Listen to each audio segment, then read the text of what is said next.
ونصلي ونسلم على رسوله الكريم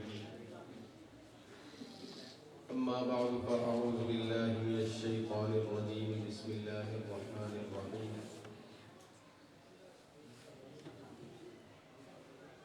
فمن ثقلت موازينه فهو في عيشة راضية وأما من خفت موازينه فأمه هاوية صدق الله العظيم.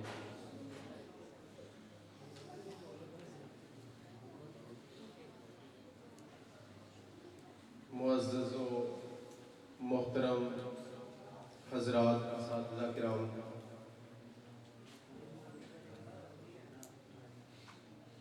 قدیم طلباء اور موجود طلباء،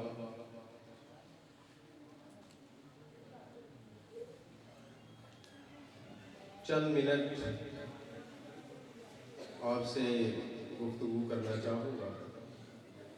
اس سے پہلے میں تہہ دل سے شکر گزار ہوں مولانا عبدالقدیر شاہ صاحب ان کا، مولانا عبدالشہید صاحب کا اور ان کے تمام رفقائے کار کا کہ مجھے شرف ملاقات بخشا.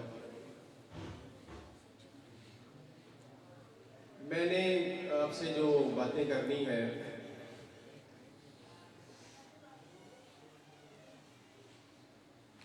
اس کو اگر آپ عنوان دینا چاہیں تو یہ دے سکتے ہیں کہ زندگی گزارنے کے سنہری اصول. وہ کون سے اصول ہیں جن پہ عمل پیرا ہو کر آپ اپنی زندگی کو خوبصورت بنا سکتے ہیں، کامیاب بنا سکتے ہیں. سب سے پہلا اصول ہے ایمان. آپ کا ایمان مضبوط ہونا چاہیے. اگر ایمان نہیں تو کچھ بھی نہیں. ایمان کس کو کہتے ہیں؟ التصدیق بجمیع ما جاء به النبی صلی اللہ علیہ وسلم، کہ نبی علیہ السلام نے جو جو تعلیمات ہمیں دی ہیں دل کی گہرائیوں سے ان کو ماننے کا نام ایمان ہے. جب کسی چیز کا انسان کو یقین ہوتا ہے تو جو اس کا متضاد ہے، اس کا الٹ ہے، اس کا انکار بندہ کھل کر سکتا ہے. مثال کے طور پہ ابھی تک جو وقت ہے وہ دن ہے. آپ کو یقین ہے کہ یہ دن ہے. اگر کوئی آپ سے پوچھے کہ اس کا جو الٹ ہے رات وہ ہے یا نہیں، تو آپ پورے اطمینان کے ساتھ کہیں گے کہ دن ہے، رات نہیں. تو یہ اس طرح کا ایمان ہونا چاہیے. اور کلمہ طیبہ میں بھی پہلے کیا ہے؟ نفی ہے. لا الہ، کوئی عبادت کے لائق نہیں الا اللہ، سوائے اللہ کے. تو ہمارا ایمان مضبوط ہونا چاہیے. جس دین کو ہم مانتے ہیں اس پر ہمارا ایمان مضبوط ہونا چاہیے. اگر اس میں ذرا سا بھی کوئی تذبذب ہے تو ہم صاحب ایمان نہیں. تو ایمان کی مضبوطی یہ پہلا اصول ہے. اب اس ایمان کی ایک سطح ہے، اس کو برقرار رکھنا ہے تلاوت قرآن سے. آپ ماشاءاللہ سارے حفاظ ہیں، قرآن سے آپ کا تعلق رہا اور اب بھی ہے. اپنے دن کا آغاز قرآن پاک کی تلاوت سے کیا کریں. تہیہ کر لیں، کچھ بھی ہو جائے ہم نے تلاوت کا ناغہ نہیں کرنا. چاہے ایک صفحہ کیوں نہ پڑھیں، روزانہ قرآن پاک کی تلاوت کیا کریں. ایمان کی تازگی ہے تلاوت، ایمان کی مضبوطی ہے تلاوت، ایمان کی حلاوت ہے تلاوت، اور دین پر استقامت ہے تلاوت، اور دل کا زنگ اتار دیتی ہے تلاوت. اس لیے میری اس نصیحت کو حفظ جاں بنائیں کہ ہم نے اپنی ہر صبح کا آغاز قرآن پاک کی تلاوت سے کرنا ہے،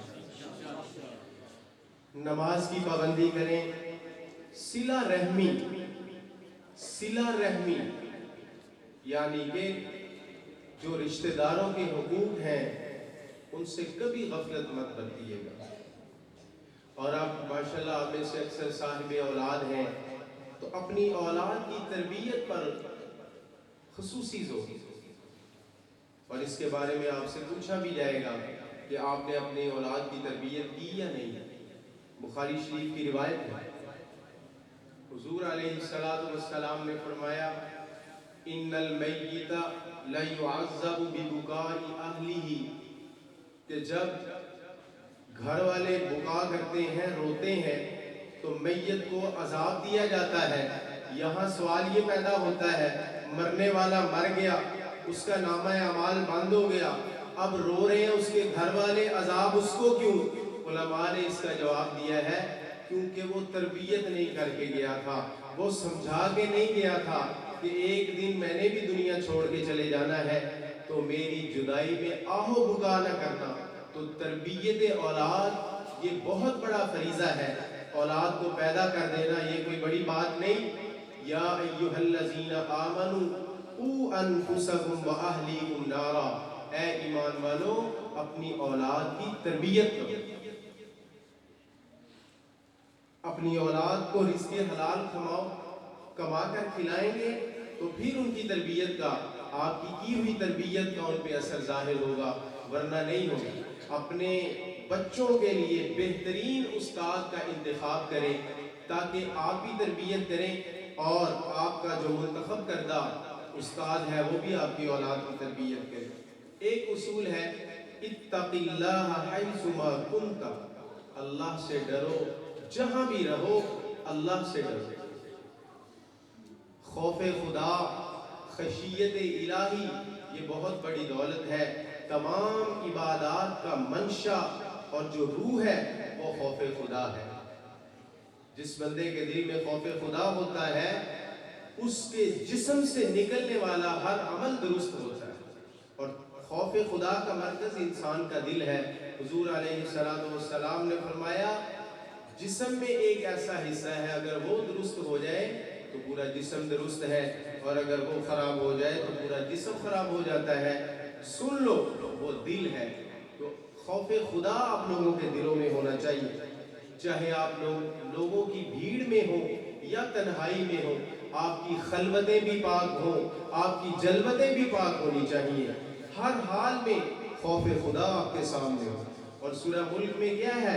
والذین یخشون ربهم بالغیب، جو تنہائیوں میں رب سے ڈرتے ہیں، لہم مغفرت، ان کی بخشش ہے اور ان کی مغفرت ہے۔ دنیاوی معاملات میں اپنے سے کم کو دیکھو، دینی معاملات میں اپنے سے برتر کو دیکھو۔ جب دنیاوی معاملات میں اپنے سے کم کو دیکھیں گے تو لمحہ موجود میں جو آپ کو نعمتیں میسر ہیں، آپ کو اللہ اس پہ شکر کرنے کی توفیق عطا فرمائے گا۔ اگر ایک سائیکل والا یوں سمجھے میرے پاس تو سائیکل ہے، فلاں کے پاس موٹر سائیکل ہے، فلاں کے پاس کار ہے، تو گویا جو اس کے پاس سائیکل والی نعمت ہے وہ اس کی شکر گزاری نہیں کر رہا، شکر ادا نہیں کر رہا۔ تو اللہ کا یہ ضابطہ ہے جو شکر ادا نہیں کرتا اس کی نعمتوں میں ترقی نہیں کی جاتی۔ اس لیے دنیاوی معاملات میں اپنے سے کم تر کو دیکھو، صورت سے زیادہ اپنی سیرت سنوارنے پر توجہ۔ حدیث پاک میں آتا ہے ان اللہ لا ينظر الى اموالکم ولكن ينظر الى اعمالکم او کما قال۔ تو اپنے ظاہری جو ہمارا جسہ ہے اس کی زیب و زینت بھی کرنی چاہیے، یہ بھی شریعت میں منع نہیں، لیکن جو ہماری روح ہے، جو ہمارا دل ہے، ہم نے اس کو بھی پاک صاف رکھنا ہے۔ آپ کو پتہ ہے والشمس وضحاها، یہ جو سورت ہے اس میں 11 قسمیں اللہ نے کھائی ہیں، اور پھر جو بات بیان فرمائی وہ کتنی اہم ہوگی۔ فرمایا قد افلح من زکاها، وَقَدْ خَابَ مَنْ دَسَّاهَا، جس نے اپنا دل پاک کر لیا وہ کامیاب ہے، اور جس نے اپنا دل گندا رکھا وہ ناکام ہے۔ اس لیے ظاہری صورت سے زیادہ ہمیں اپنی سیرت کو سنوارنے پر زور دینا چاہیے۔ لوگوں کے ساتھ حسن اخلاق سے پیش آئیں۔ جن لوگوں سے آپ کا واسطہ پڑتا رہتا ہے ان کے ساتھ حسن اخلاق سے پیش آئے۔ قولوا للناس حسنا۔ اب اچھے اخلاق کیا ہیں؟ تقوی ہے، ذکر ہے، شکر ہے، صبر ہے، عفو و درگزر ہے، احسان ہے، خدمت خلق ہے، صلہ رحمی ہے، یہ سارے اچھے اخلاق۔ اور اس کے مقابلے میں جو برے اخلاق ہیں، 7 مہلک جو بڑی روحانی بیماریاں ہیں ان میں سے حسد ہے، کینہ اور کنجوسی، بخل اور چغلی کھانا، الزام لگانا، بہتان لگانا، یہ بہت بڑے بڑے گناہ ہیں۔ یہ انسان کو تباہی کی طرف لے جاتے ہیں۔ اس لیے اپنے اخلاق کو سنواریں۔ اور اگر اللہ نے آپ کو کوئی عہدہ دیا ہے، چاہے وہ کوئی نجی ادارہ ہے یا سرکاری ادارہ ہے، تو لوگوں کے لیے آسانیاں پیدا کریں۔ آپ لوگوں کے لیے آسانیاں پیدا فرمائیں گے تو اللہ آپ کے لیے آسانیاں پیدا فرمائے گا۔ یہ بہت بڑا اصول ہے، یاد رکھیں۔ نبی علیہ السلام جب حضرت ابو موسیٰ اشعری رضی اللہ عنہ اور حضرت معاذ بن جبل رضی اللہ عنہ کو آپ نے یمن کی طرف بھیجا قاضی بنا کر، تو فرمایا یسرا ولا تنفرا، لوگوں کے لیے آسانیاں پیدا کرنا، مشکلات پیدا نہ کرنا۔ اور کاروبار زندگی میں ہر بندہ کر رہا ہے، وہ کرتے ہوئے آپ نے اپنے مقصد حیات کو فراموش نہیں کرنا۔ مقصد حیات کیا ہے؟ ہم دنیا میں کیوں آئے ہیں؟ اللہ کو راضی کر کے یہاں سے جانا ہے، ہر وہ کام کرنا ہے جس سے اللہ راضی ہو جائے۔ تو مقصد حیات کو کبھی بھی فراموش نہیں کرنا۔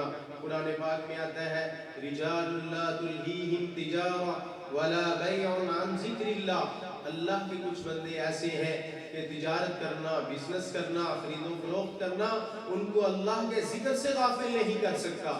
تو اللہ ہمیں بھی ان میں شامل کرنا۔ فضول باتیں چھوڑ دیں، فضول کام چھوڑ دیں، یہ بہت بڑی بات ہے۔ من حسن اسلام المرء ترکہ ما لا یعنی، جس کام میں نہ دنیاوی فائدہ ہو نہ کوئی دینی فائدہ ہو اس کو چھوڑ دینا چاہیے۔ ابوالکلام آزاد بہت بڑی شخصیت، وہ 1-2 منٹ کے لیے اسٹیشن پر رکے تو وہاں کے جو علماء تھے انہوں نے کہا کہ چلے ان کا بیان رکھوا لیں۔ اب 2 منٹ میں کوئی خطاب نہیں ہوتا، تو وہاں جب رکے تو مولانا ابوالکلام آزاد رحمہ اللہ نے فرمایا بس میں ایک ہی بات کہنا چاہتا ہوں اور یہی میری تقریر ہوگی۔ فرمایا بے مقصد زندگی نہ گزارو۔ تو ایسا کام ہم نہ کریں جس میں کوئی نہ ہمارا دنیاوی فائدہ ہے نہ اخروی فائدہ۔ کبھی بھی مایوس نہ ہو، حالات آتے رہتے ہیں اور حالات کون لاتا ہے؟ اللہ لاتے ہیں۔ تو یہ ہماری آزمائش ہوتی ہے، کبھی بھی کسی بھی حالت میں مایوس نہ ہو۔ اور بڑی اہم بات یہ ہے کہ آج جو میری ذمہ داریاں ہیں، آج جو میں نے کام کرنے ہیں وہ میں آج ہی کروں، سستی نہ کروں۔ آج کا کام کبھی بھی کل پر مت ڈالیں۔ آج کے دن میں آپ کے پاس 5 کام ہیں اور اگر آپ ان میں سے 2 کرتے ہیں، 3 چھوڑ دیتے ہیں، اس سے اگلے دن یہ چھوٹے ہوئے پلس اس دن کے بھی یہ ہو جائیں گے 7-8، تو آپ تو 5 نہیں کرتے، 8 کیسے کریں گے؟ اس لیے کبھی بھی آج کی ذمہ داریوں کو کل پر مت ڈالیں۔ اپنی غلطیوں سے سبق سیکھیں۔ ہر انسان غلطی کرتا ہے، لیکن لا یلدغ المؤمن من جحر واحد مرتين، جو مومن ہے وہ اپنی غلطیوں سے سیکھتا ہے، ایک ہی غلطی کو بار بار نہیں کرنا چاہتا۔ بڑوں کی عزت کریں، چھوٹوں پر شفقت کریں، چھوٹوں کو مارنے کی بجائے ان کو ان کی ذمہ داریوں کا احساس دلائیں۔ جب آپ ان کو ان کی ذمہ داریاں بتائیں گے تو کیا ہوگا؟ وہ آپ کے دست و بازو بن جائیں گے، آپ کے معاون اور مددگار بن جائیں گے۔ اور آخری بات، استقامت علی الدین۔ اللہ رب العزت کا شکر ہے کہ اللہ نے ہمیں دین اسلام سے جوڑ رکھا ہے، اس کا شکر بھی ادا کیا اور استقامت کی دعا بھی کیا۔ اور سب سے بڑی دعا کون سی ہے؟ جو ہم نماز میں کرتے ہیں، اہدنا الصراط المستقیم، ہر رکعت میں دعا کی جاتی ہے۔ تو استقامت علی الدین یہ بہت بڑی نعمت ہے۔ اللہ سے دعا کیا کرے کہ یا اللہ ہمیں مرتے دم تک دین پر ثابت قدمی نصیب فرما، اور یہ دعا پڑھا کرے، ربنا لا تزغ قلوبنا بعد اذ ہدیتنا وہب لنا من لدنک رحمہ انک انت الوہاب، کہ مولا اب جب تو نے ہمیں ہدایت دے دی ہے تو ہمارے دلوں کو کبھی ٹیڑھا مت کرنا، کبھی ہمیں اس رستے سے دور نہ کرنا۔ تو دین پر ثابت قدمی یہ بہت بڑی نعمت ہے۔ اللہ سے دعا ہے کہ یہ جو کہی گئی باتیں ہیں، اللہ ہمیں ان سب پر عمل پیرا ہونے کی توفیق عطا فرمائے۔ تو ابھی میں نے فوراً نکلنا ہے، تو جن طلباء سے مصافحہ نہیں ہو سکا یا مزید باتیں نہیں ہو سکی، تو انشاءاللہ زندگی باقی، ملاقات باقی۔ اللہ ہم سب کا حامی و ناصر ہو۔ السلام علیکم۔